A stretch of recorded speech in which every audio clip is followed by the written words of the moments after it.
Time to go to the legendary White Castle for some epic, amazing sliders.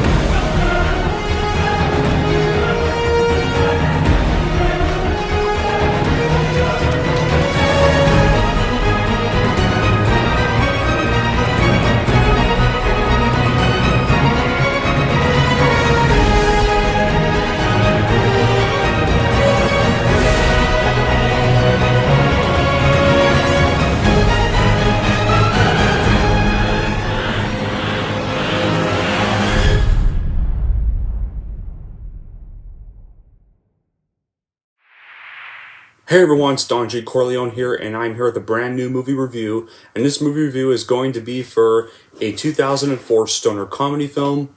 You probably are expecting me to review Christmas movies already, but here's the thing.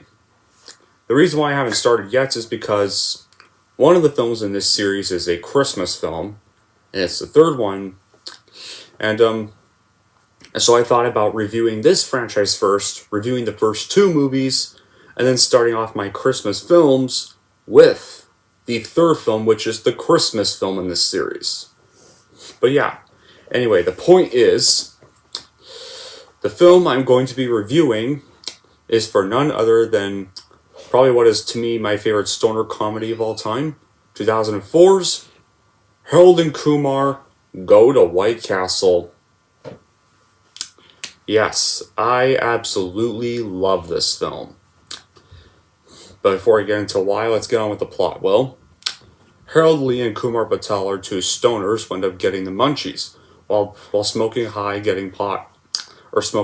and getting high to kick off the weekend. What they crave the most after seeing a TV advertisement for White Castle sliders is a trip to White Castle itself. So from here, they try to go to a White Castle located near their area, but they find out it was closed. But the clerk tells them that there is another White Castle open on Cherry Hill if they want to take a drive there. So from there follows a journey for the burgers they require. On the way there, they will encounter many obstacles, including a raccoon, some delinquent poser punks, a racist cop, and a horny Neil Patrick Harris. Yeah, so how was this movie made? Well, while living in Los Angeles, screenwriters John Hurwitz and Hayden Schlossberg decided to write a low-budget stoner film and base the main characters on their high school friends from Randolph High School. They based the character of Harold on their real-life friend Harold Lee. Hurwitz got the idea to base the film around White Castle from his own experience, craving White Castle burgers when he lived in Pennsylvania for several years. At the time, Pennsylvania did not have any White Castle locations, and Hurwitz had to have family members bring him frozen White Castle burgers from New Jersey. The filmmakers even received permission from White Castle in 2002 to use the chain's name in the film. One scene they depicted a White Castle being closed was changed at the request of the company's director of marketing. The film was also supposed to feature a hunt for Krispy Kreme donuts, but the food was changed to hamburgers when Krispy Kreme refused to allow the film to use their name. Also, Cal Penn even revealed that he and his co-star John Cho did not get a big paycheck from the movie. They only had a gross salary of $75,000 each for the movie. But there were many deductions. Penn mentioned basically they deduct their taxes and then 10% to your agent, 50% to manager, 5% to lawyer, and the publicity fees and then rent. And it averaged out to probably about 5.5 months of living expenses once everybody was paid and their taxes were paid. And even said that a working actor was likely to keep only 30% of the paycheck. After paying taxes and a team of representatives, and it meant he would have been left about $22,500 from his earnings. But after all that, and Harold and Kumar began filming on May 12, 2003. And the film was set in New Jersey, but it was basically filmed in Toronto, Canada. Scenes set at the Princeton University were actually filmed at the University of Toronto's Victoria College and Knox College. Production design team had to build a White Castle franchise, especially for this suit, because Canada does not have White Castle restaurants anywhere. And during filming, Cal Penn ate veggie burgers because he was a vegetarian. So after the movie was all shot and completed, Helen Kumar Go to White Castle would be released theatrically in the United States on July 30, 2004 by New Line Cinema. The film received positive critical reception. It is praised for the performances of its leads, particularly Neil Patrick Harris, and subversion of racial and comedic stereotypes.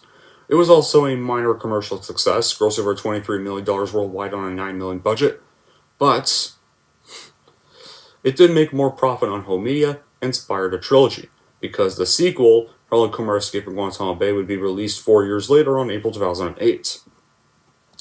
Now, as for my reaction to the film, this just may have to be my favorite stoner comedy film of all time. This film was iconic in high school years, and it's just a fun comedy from start to finish with many iconic lines. Like in high school, I never laughed this hard at a movie until I watched this. Especially considering the growing talents of John Cho and Cal Penn in today's world, this movie was sure a fire hit at the time. And normally they would think a script about two stoners on a quest for White Castle sliders would be boring, if not retarded material. But this movie just works. Like, let's face it, the stoner angle may not appeal to everyone, but their quest is just too good and funny to pass off. Like, there are more wacky moments than most Buds Hit the Road comedies that can muster. Just imagine Neil Patrick Harris playing himself. And he flippin' does here, in a very funny, if slightly kind of disturbing role. And the comradeship between John and Cal is fantastic. They'll probably remind you of like two old buds from your college years, maybe even hit closer to nostalgia for that. And John Cho and Cal Penn have such great chemistry with both Harold and Kumar, where Harold is the most mature and smart one of the duo, and Kumar is the big idiot who gets Harold in trouble and often causes more problems in order to get his way. The reason I love this movie so much? Because of its plot. It's nothing but two guys who go on the ultimate quest for something simple: White Castle sliders, which are small hamburgers. Are those burgers really worth all the aggravation and harm? To two dudes who smoke enough marijuana, they are. There's even various subplots in the movie, like Harold wanting to get this dream girl of his named Maria, and Kumar's father portraying Kumar to go to med school to become a doctor like him and his brother.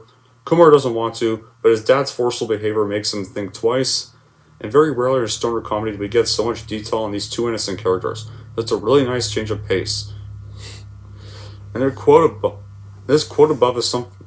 There's even an inspiring quote in this movie I kind of took out when I first saw this. Like when I first saw this, there's this pretty much inspiring quote from this one guy during this prison scene, where this prisoner was here's how this prisoner was arrested. So Kumar's gets arrested in the movie one part because he accidentally punches a police officer, and while he's in prison, he sees this cellmate in the same place with him, and he's like, "What are you in here for?" And the cellmate replies, "For being black."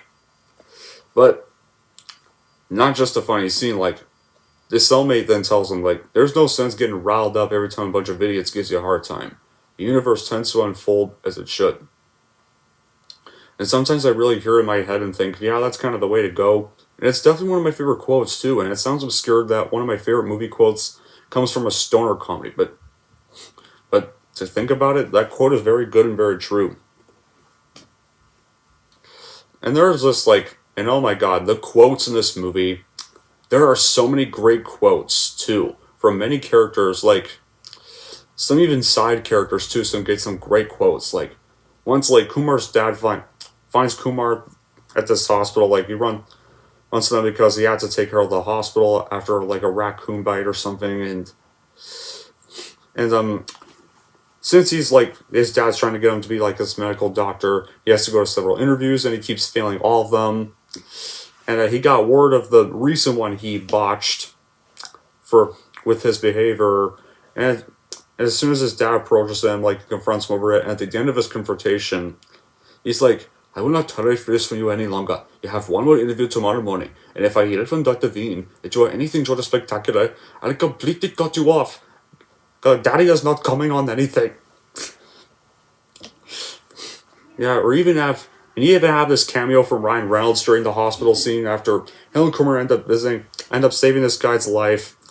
Then Ryan's character gets all, like, horny, and it's one of the few cameos of his where he's not overly acting like he's not overly acting like Deadpool, kind of ish.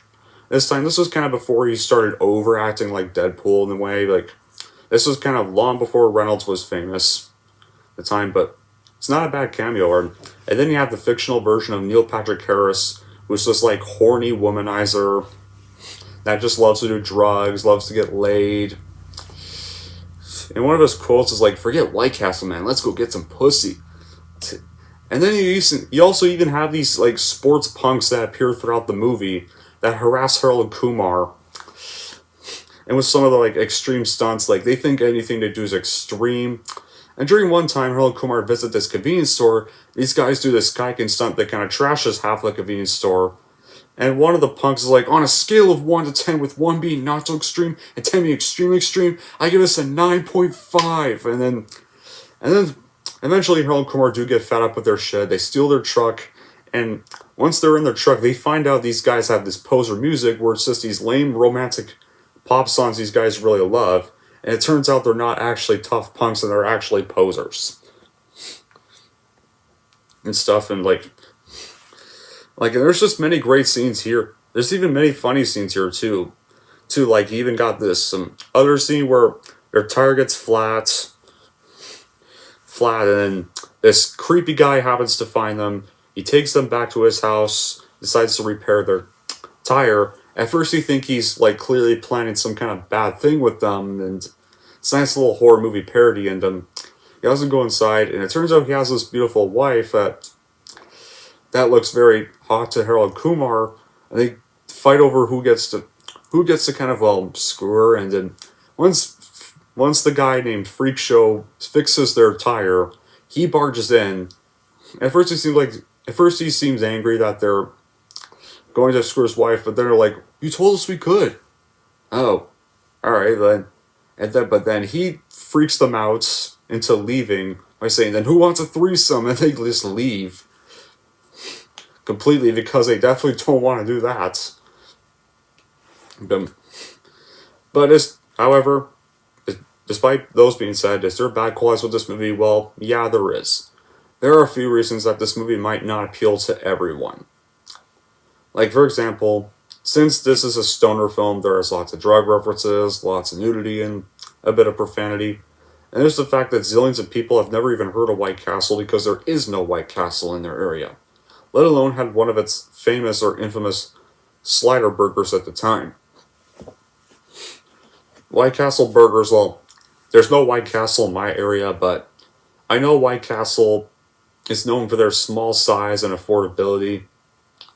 Around this time, like, they're pretty much college kids' favorites during the time this movie came out. Like, heck, you could buy a sack of White Castle sliders. Like, how cool is that? A sack of burgers. And the movie's plots, well, there's not much of a plot here. It's kind of just two guys trying to go to White Castle, getting into shenanigans, and that's really it. But it's a nice way to fill some simple 90 minutes. And also, this movie's ending is kind of, you can kind of say, sequel baiting, because this movie does set up the second one in a way, and especially because we did have a sequel 4 years after this movie, which I will also be reviewing after this. But other than those few little nitpicks I have, Harold and Kumar Go to White Castle is the perfect film to watch whenever you're craving fast food, or if you're just high, if you are a weed addict, which I probably know some of you are not. I'm definitely not. I'm glad I'm not. But I cannot wait for some of you to see this movie once you're in high school. If you're not in high school, or have not seen it yet, then I can't wait for you guys to eventually get around to watching this film and enjoy it as much as I did. Anyway, that's it for my review of Harold Kumar Go to White Castle. If you're wondering how I'm going to rank Harold Kumar Go to White Castle, here's how I'm going to rank this movie. So overall, if you love simple 90-minute comedies without any clear plot and just fun humor, then I would easily recommend watching this and then buying and adding it to your collection for sure. And if you're wondering how I'm going to rank Harold Kumar Go to White Castle, I'm going to give Harold Kumar Go to White Castle a 9 out of 10. There we go. That wraps up my review for Harold and Kumar Go to White Castle. That wraps up the first installment of this trilogy. Now, Our next review is obviously going to be the second installment. And I'm not rewatching these two movies, guys, because I already rewatched them in the summertime. But I will be rewatching the Christmas one very soon after I finish this review. And until then, guys, that'll be it for this review. Thank y'all for watching. And if you'd like to want to see more, don't forget to like, subscribe to Don G. Corleone.